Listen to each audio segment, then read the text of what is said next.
Ce livre est issu pour une grande partie de conversations constantes avec ceux qui détiennent la mémoire africaine. Il est vrai qu'on parle beaucoup plus des Lobakop. Le titre, c'est une belle page de l'histoire des Lobakop du Cameroun. Mais en fait, c'est un pan de l'histoire de l'Afrique qui est raconté dans ce livre. Pour toute œuvre humaine, il y a toujours un élément déclencheur, quelque chose qui vous pousse à entamer un travail. Dans mon cas, c'est arrivé tout à fait par hasard en 2003. Je suis allé au Cameroun pour voir ma mère au village. Souvent, quand je vais au Cameroun, je passe plus de temps au village qu'en ville, parce que je suis plutôt d'une famille paysanne. Et la brousse, ça me connaît. Et j'aime bien, je me retrouve dans mon élément quand je suis là-bas. Donc, j'y vais et je trouve une situation compliquée. Il y avait un débat pour la chefferie. Et là, deux cousins s'affrontaient pour devenir nouveaux chefs des Lobakop. Il y avait un candidat qui est issu de ce qu'on peut appeler la famille régnante. Et il y avait un deuxième candidat qui, lui, son père a été chef à un moment donné et qui pense qu'il a le droit de le devenir aussi, surtout que la loi camerounaise le permet. Et alors, il y a eu deux camps. Le camp de ceux qui pensaient que, de par la tradition, la chefferie doit revenir à celui qui appartient à la famille régnante. Et il y avait le deuxième camp qui disait, lui aussi son père a été chef, il peut l'être. Et il est plus proche de ce village que l'autre. Alors, ce débat a tourné à un véritable pugilat, si j'ose dire. Il se crêpait le chignon tout le temps. Alors, le sous-préfet qui en a eu marre a décidé d'organiser des élections pour que les citoyens, si j'ose dire, choisissent qui sera leur nouveau chef. Et alors, une question a fusé. Mais qui est électeur? Le sous-préfet dit, mais naturellement, tous les résidents en âge adulte, dont majeur, qui sont bien entendu membres du parti, peuvent voter. Et alors des réponses fusent de partout. Ah non, ne peut voter que celui qui est l'Urbakop de père et de mère. Ah, je me suis dit donc, cela veut dire qu'en fait, il y a deux catégories de l'Urbakop. J'ai essayé de discuter avec certains, ils me disent, ah oui, mais parce que ici, il y en a qui ne le sont pas, mais en fait, c'est eux qui, excusez-moi l'expression, qui foutent la merde. C'est comme ça que finalement, je me suis dit, mais finalement, qui est l'Urbakop? Parce que moi, je suis arrivé en France à 28 ans. J'ai grandi dans ce village Et les Logbakob en ont plusieurs. Mais tous ceux que je rencontrais, tous ceux qui ont grandi avec moi, pour moi, c'était des frères. On me dit que non. C'est ce qui m'a poussé à aller fouiller plus profondément pour voir qui est Logbakob. Si j'ai dit une belle page de l'histoire des Logbakob, parce que je me suis rendu compte que l'histoire de l'Afrique est encore à écrire. Qu'elle n'est pas à réécrire, mais à écrire, parce qu'elle n'est pas encore écrite. Et que si chacun, dans son village, dans son groupe ethnique, dans sa famille, écrit une page de ce qu'il recueille, on arrivera en les mettant bout à bout, toutes les pages mises bout à bout, on aura finalement un livre d'histoire de l'Afrique.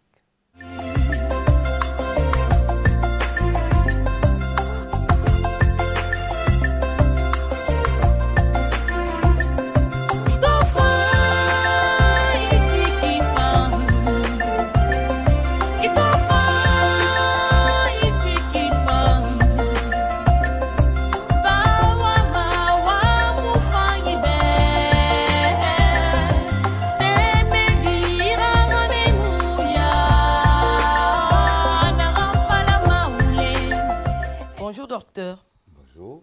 Vous avez un doctorat en droit. Vous êtes aussi pasteur. Pouvez-vous vous présenter aux téléspectateurs qui ne vous connaissent pas? Je m'appelle Simon Florent Mounieb-Teno. Je suis père de 10 enfants. Oui. Bonne nouvelle. Bonne nouvelle. Donc, effectivement, j'ai fait des études de droit. Et grâce à Dieu, j'ai pu les poursuivre jusqu'à obtenir un doctorat en droit. J'ai soutenu une thèse sur la responsabilité médicale du médecin libéral au Cameroun. Et si on a l'occasion, j'expliquerai pourquoi. Et ensuite, donc j'ai travaillé, c'est un métier que j'exerce avec plaisir. Et ensuite, comme je suis aussi croyant, il est arrivé que j'ai reçu l'appel du Seigneur pour également transmettre la bonne nouvelle aux âmes qui en ont besoin. Nous avons tous besoin de la bonne nouvelle du salut. Et j'ai fait des études de théologie à la faculté de théologie de Paris et à la faculté de théologie de Strasbourg. Et j'ai été ordonné pasteur le 18 juillet 2010, voilà, à l'église presbytérienne de France. Pourquoi vous n'êtes pas rentré servir votre pays après vos brillantes études? En fait, je suis arrivé en France à 28 ans. Je suis venu avec l'idée de rester 3 ans. Non pas de faire du droit, mais des assurances. Parce qu'avant de quitter le Cameroun, j'ai travaillé dans une boîte d'assurance, les assureurs conseils camerounais à Douala, pendant 7 ans. Je suis parti de là pour poursuivre des études d'assurance. Mais les contingences administratives, les problèmes de la vie ont fait que finalement, je me suis retrouvé à faire du droit. Et j'ai poursuivi, j'ai pensé effectivement rentrer au Cameroun après la licence. Je me suis dit, bon, peut-être qu'il faut continuer, il faut faire la maîtrise. J'ai obtenu la maîtrise. Après, j'ai dit, tant qu'à faire, faisons aussi un petit 2A après. À l'époque, ce n'était pas Master 2, c'était 2A. Alors, j'ai fait un 2A de droit médical. Puis, j'ai dit, bon, 2A, tant qu'à faire, il faut faire une thèse. J'ai décidé donc de faire une thèse sur la responsabilité du médecin libéral au Cameroun. Et parce qu'un événement m'avait particulièrement marqué dans ma jeunesse, c'est que j'ai un oncle qui travaillait à l'hôpital, qui est tombé à l'hôpital à Quintini, en l'occurrence, qui est tombé malade, qui a été hospitalisé. Seulement, il y a eu une sorte d'incompétence médicale dans le traitement de sa maladie, au point qu'il est mort de maladie, mais à cause d'une certaine incompétence des médecins. Et j'ai donc décidé d'écrire une thèse sur la responsabilité médicale. J'ai plutôt visé le médecin libéral parce que les médecins hospitaliers sont soumis à une autre responsabilité qui est beaucoup complexe à mettre en œuvre parce qu'ils sont beaucoup plus fonctionnaires de l'administration. C'est plutôt l'État qu'il faut mettre en cause et c'est beaucoup plus compliqué. Mais j'ai pensé qu'à travers cet événement, à travers cette thèse, les Camerounais peuvent comprendre qu'on peut mettre en cause les fautes commises par un médecin. Parce que, issu de notre tradition, le médecin était comme un sorcier. Le sorcier, il vous soigne. S'il vous donne des mixtures qui vous tuent au lieu de vous guérir, on dit c'est la malchance. Ce n'est pas la faute du sorcier. Et on est parti de ce postulat pour dire que si un médecin vous donne des médicaments ou vous traite mal et que vous en mourrez, ce n'est pas de sa faute, c'est la faute à pas de chance. Alors j'ai voulu faire comprendre que non, le médecin peut commettre des fautes et quand il commet des fautes, on peut l'attaquer en justice et lui demander réparation. Vous êtes un brillant avocat. Après avoir défendu les voleurs, les malhonnêtes, vous avez bifurqué à l'église. Expliquez-nous le déclic. Qu'est-ce qui s'est passé pour virer à l'église? C'est pour vous repentir? Disons que quand je rédigeais ma lettre de motivation pour entrer à l'école de formation professionnelle du barreau de Paris, une phrase m'est venue à l'esprit comme ça. Je ne sais pas d'où elle est venue, mais je pense que je l'avais lue quelque part sans m'en rendre compte véritablement. J'ai dit, je veux devenir avocat pour défendre la veuve et l'orphelin contre l'injustice. Enfin, dans mon esprit, il y a beaucoup d'injustices qu'il faut combattre. Et le seul moyen, comme nous sommes dans des sociétés de droit, le seul moyen de défendre l'injustice, c'est en appliquant la justice, le droit. Et donc, un voleur, je le défends, pourquoi pas. Et je vous dirai, puisqu'on parle de l'Église, je vous dirai que le premier avocat de l'univers, c'est Jésus-Christ lui-même. Aujourd'hui, nous disons, c'est lui qui intercède pour nous auprès du Père. Donc, il est notre avocat auprès du Père. Mais il y a aussi un événement, c'est qu'un jour, on présente à Jésus une femme qui avait été prise d'adultère. Et la loi juive à l'époque condamnait à mort, à être lapidée, toute personne qui était, les femmes surtout, qui étaient prises en flagrant délit d'adultère. Donc pour tenter Jésus, on lui présente cette femme, on dit, qu'est-ce qu'on fait d'elle? Et que fait Jésus? Il commence à écrire sur le sol. Et qu'est-ce qu'il écrivait? Vol, escroquerie, médisance, mensonge, ainsi de suite, ainsi de suite. Si bien que les accusateurs, quand ils voyaient tous les préjudices que Jésus écrivait et tous les délits qu'il écrivait sur le sol, ils sont tous partis. Parce que chacun se revoyait là-dedans. Et quand il lève la tête, il trouve la femme toute seule, il dit, si tes accusateurs sont partis, moi non plus je ne te condamne pas, va mais ne pêche plus. Donc c'est aussi un acte d'un avocat qui l'a défendu, puisque la loi disait qu'il faut la lapider. Et Jésus a, par cette action, empêché la lapidation de la femme. C'est un acte d'avocat. Nous constatons que vous appliquez vraiment le dicton de l'Église qui dit d'aller sur la terre et de peupler la terre. Comme vous avez 10 enfants, nous vous donnons l'occasion d'en faire un 11e. Vous prenez ceci, vous allez le voir. C'est le bitacola. Et on dit que ça a des effets aphrodisiaques. Il y a un 11e enfant qui va naître voilà. dans la famille donc ma femme qui est dans la salle, elle est prévenue. Vous avez l'occasion de rencontrer les autres intellectuels africains et camerounais en particulier? Oui, des intellectuels camerounais, africains, si, j'ai eu l'occasion d'en rencontrer beaucoup. D'abord dans l'exercice de mon métier d'avocat, mais aussi dans l'exercice de l'autre métier de pasteur à l'église avec d'autres pasteurs. Il y en a d'ailleurs dans cette salle qui sont venus m'apporter leur témoignage de fraternité Et je leur en remercie, comme je vous remercie tous. Et dans le cas du Cameroun, nous avons un projet de l'émergence à l'horizon 2035. Entre vous, intellectuels, qu'est-ce que vous pensez de ce nouveau concept-là? Ben, je pense que le Cameroun, comme toute société humaine, est appelé à évoluer. Et effectivement, je pense que jusqu'à présent, la plupart des... J'aime pas trop le terme intellectuel, mais jusqu'à présent, la plupart des Africains, camerounais en l'occurrence, instruits dans les écoles occidentales, ont plutôt tendance aujourd'hui à s'installer dans le pays où ils ont fait leur formation plutôt que de rentrer au pays.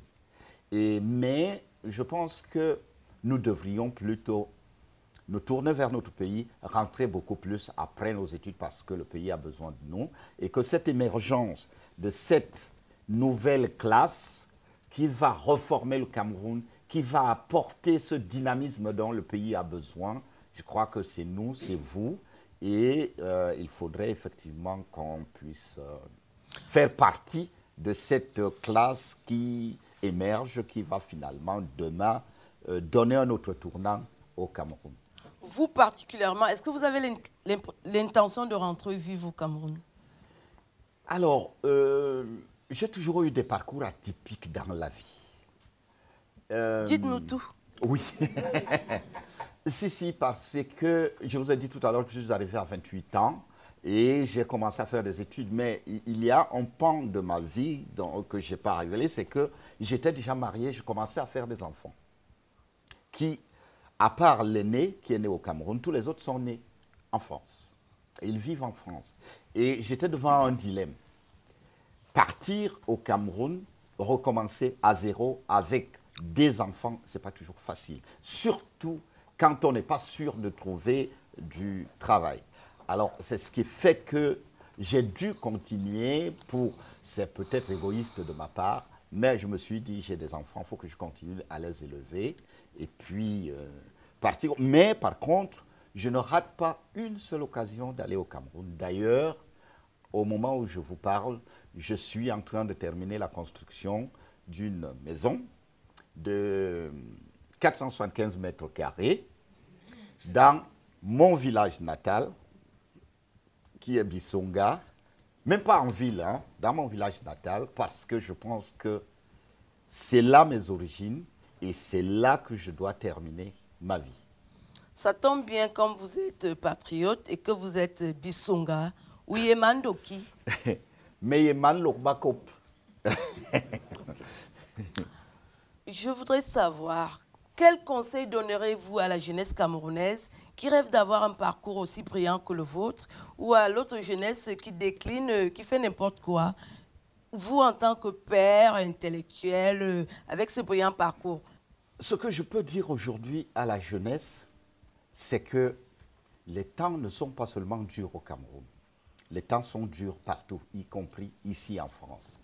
La jeunesse a toujours tendance à lorgner vers l'Occident. Ils pensent que l'avenir, c'est en Occident. Mais les conditions de vie en Occident sont devenues d'autant plus difficiles aujourd'hui qu'on ferme de plus en plus les portes. Au lieu de se bousculer pour venir en Europe, nous avons des instituts, nous avons des écoles où ils peuvent être valablement formés et puis servir leur pays et avancer. Moi, je suis venu à une époque où il y avait encore des ouvertures.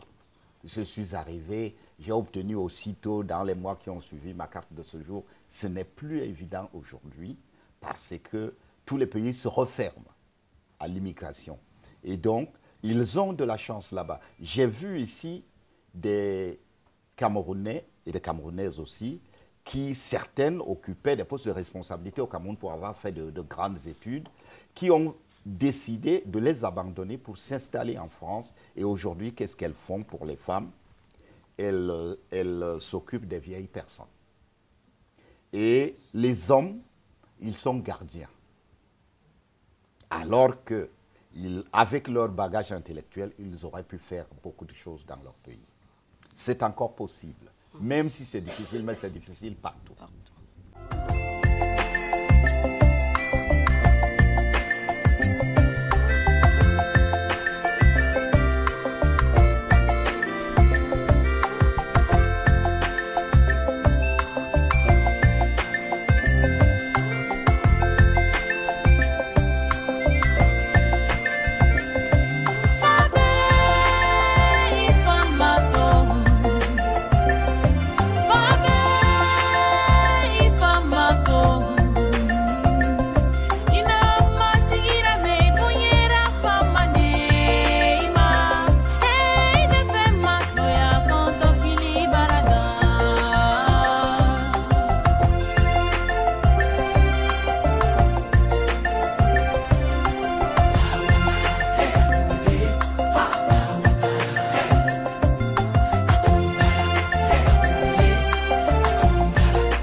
écrit une belle page de l'histoire des Logbakop.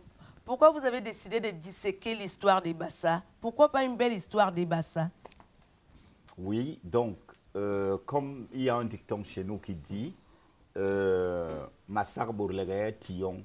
Donc, la danse, on commence par le lieu où on est. Donc, j'ai pensé que, avant de parler de l'histoire des Bassa, qui est un vaste programme mais intéressant, c'est vrai, mais commencer déjà à dire qui sont les Logbakop. Que sommes-nous, nous, Logbakop? Que sommes-nous dans l'ensemble Bassa? Parce que les Bassa, ce n'est pas un peuple homogène, mais c'est un ensemble de peuples qui constituent la nation Bassa. Et les Logbakop aussi, c'était intéressant, non seulement parce que je suis Logbakop, donc il fallait parler des Logbakop, mais aussi démontrer une vérité qu'on a toujours voulu ne pas reconnaître, pour ne pas dire cacher, c'est que les historiens, notamment les explorateurs qui sont arrivés chez nous avant, ont essayé d'expliquer que les Bassa n'avaient pas eu des organisations institutionnelles. Les Bassa n'étaient pas organisés et en général disaient que les Noirs du sud du Sahara n'avaient aucune organisation politique, sociale, économique. C'était des peuplades sans foi ni loi. J'essaie de démontrer à partir des Logbakop que nous étions un peuple organisé, une monarchie organisée avec des institutions qui ne sont pas du type organisation étatique moderne comme on a aujourd'hui, mais des organisations véritablement étatiques avec un chef. Et j'ai lu certains auteurs africains qui partent de ce postulat que nous étions des peuplades sans foi ni loi, qui nous expliquent que en fait, il y avait des anciens qu'on appelait chez les Bassa, par exemple, qu'on dit les Mbombok, qui se réunissaient sous l'arbre à palabres pour discuter des problèmes de société. Je n'ai trouvé nulle part un arbre à palabres dans aucun village Bassa. Il n'y en avait pas. Il n'y avait pas d'arbre à palabres. Il y avait des Mbombok, c'est vrai, et c'était aussi tout un système. Le système Bok, c'était un système, ce n'était pas des gens comme aujourd'hui, quelqu'un se lève, il donne à manger et à boire, il organise une grande fête, on dit t'es un Mbombok. C'était toute une cérémonie initiatique, et j'en explique aussi un peu dans mon livre, pour dire qu'en fait, c'était tout un cheminement initiatique qui aboutissait à Mbombok. Et il n'y avait pas un Mbombok des Bassa, mais chaque peuple avait ses Mbombok. Son organisation institutionnelle à part, et il fonctionnait à sa façon, mais on avait une langue commune. Ce n'est pas un livre d'histoire, mais une mémoire, effectivement. Vous savez, les historiens, c'est-à-dire ceux qui font métier d'historien, ils ont des grilles d'appréciation des faits historiques que je n'ai pas, parce que je ne suis pas historien. Donc, je n'ai pas la prétention de dire « j'écris l'histoire ». J'ai dit tout à l'heure que mon livre, ce livre, est le résultat d'entretiens constants et des recherches et des documents consultés qui ont abouti à ce livre-là. Donc, ces entretiens constants étaient soit avec les descendants de ceux qui ont détenu une part de cette histoire, soit en consultant des livres. Et je voudrais dire aussi que je me rappelle d'un conte soufi. Ce conte soufi dit qu'on a transporté dans un village un éléphant. Et il y avait des aveugles. Et on leur dit de toucher l'animal. On ne leur dit pas de quel animal il s'agit. On leur dit de le toucher. Et ensuite de le décrire. Et les aveugles ont commencé à décrire l'éléphant. Mais chacun décrivait juste la partie de l'animal qu'il a touché. Donc, cette page de l'histoire, cette mémoire qu'on restitue, c'est que chacun d'entre nous, parce que ce n'est pas achevé, en fait, le but, c'est qu'on arrive à l'histoire de l'Afrique. Mais pour arriver à écrire l'histoire de l'Afrique, chacun, avec la parcelle d'histoire qu'il détient, il écrit une page. En mettant bout à bout toutes ces pages d'histoire, on aura le livre de l'histoire de l'Afrique. Nous vous remercions de nous avoir suivis. C'était Manège du savoir.